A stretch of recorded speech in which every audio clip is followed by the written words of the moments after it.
Welcome. Today we're diving deep and unlocking some of psychology's most powerful science-backed secrets. We're talking about the hidden mechanics behind luck, influence, and, yeah, even success. So, what if your mind came with a user manual? Just imagine that for a second. Well, for the next few minutes, consider this your guide. We're about to pull out some of the most crucial pages to help you understand yourself and others a whole lot better. First up, let's talk about the art of influence. We're going to look at a couple of simple, science-backed ways you can connect with people and communicate way more effectively.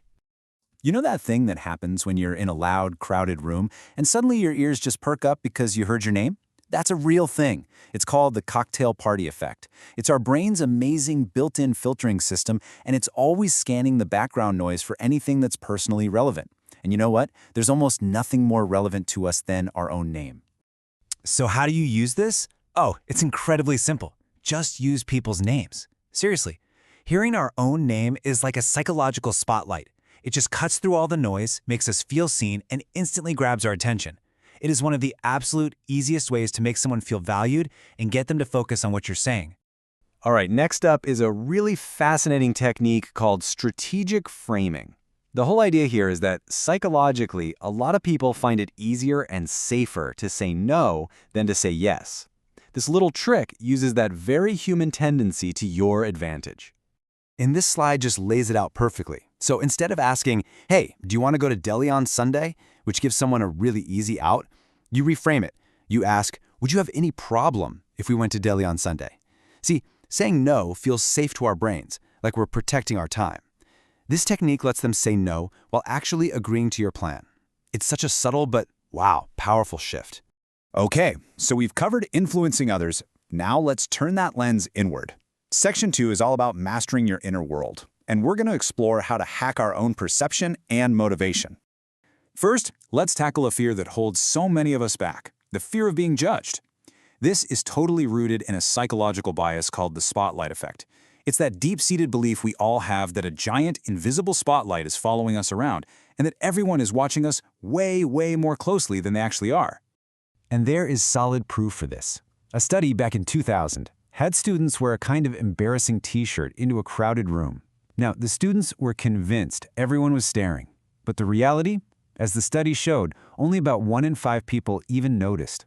The lesson here is so liberating. People are just far too busy with their own lives to be watching you that closely. Okay, next up, let's talk about luck. Is it just fate or is it a mindset? A fantastic experiment from 2003 looked right into this. Researchers got 2 groups of people together. One group who considered themselves unlucky and another who called themselves lucky. They gave both groups a newspaper and a really simple task, just count all the photos inside. The results were, well, they were astonishing. The unlucky group took about 2 full minutes, carefully counting every single photograph. The lucky group, on the other hand, finished the whole thing in just a few seconds. So what was going on here? I mean, why the massive difference in time? Did the lucky group have some kind of superpower we don't know about?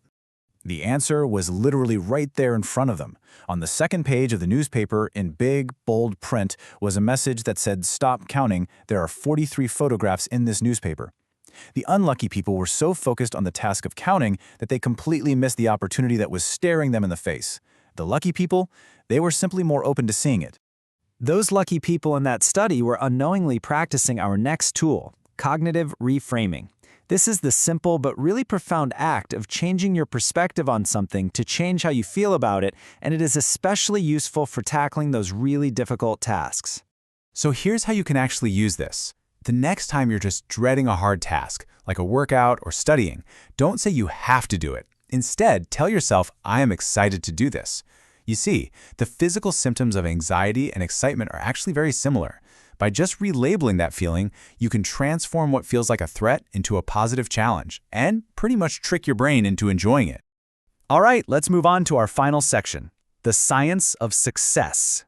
These are the big picture principles for long-term achievement and, maybe just as importantly, our personal well-being. You know, a major factor in our success is who we surround ourselves with. This is explained by something called the Pygmalion effect, a really powerful phenomenon that was identified way back in 1968. It's the idea that the expectations people have of us can become a self-fulfilling prophecy. When people expect us to succeed, we're just more likely to do it. The original study focused on teachers and students, and as this chart shows, when teachers held high expectations, student performance just soared. But when they held low expectations, performance dropped. The takeaway for all of us is so clear. Surround yourself with people who believe in you and hold you to a higher standard. Their belief can literally become your reality. But a great environment isn't enough. You also need to have the right mindset. As the author Jim Collins discovered, the downfall of great companies often begins at a single point, the moment they believe they know everything and stop learning. As this quote says, that's when the decline begins. Lifelong curiosity is the antidote. And finally, let's define success as happiness. What really creates lasting well-being? Well, a 2008 study dug into this very question. And let me tell you, the results really challenge our common assumptions. So, the study discovered that spending money on yourself, it gives you a short, temporary hit of happiness. But spending money on others, or helping them in other ways, that provides a deeper, more lasting sense of happiness and purpose. It actually improves our self-esteem and connects us to something bigger than ourselves.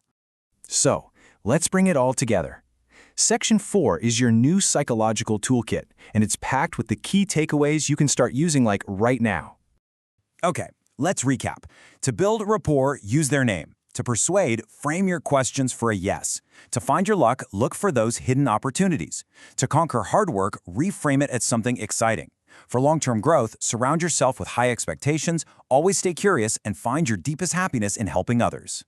We've just armed you with some seriously powerful, science-backed tools to navigate your world. So the only question left is, which one will you use first?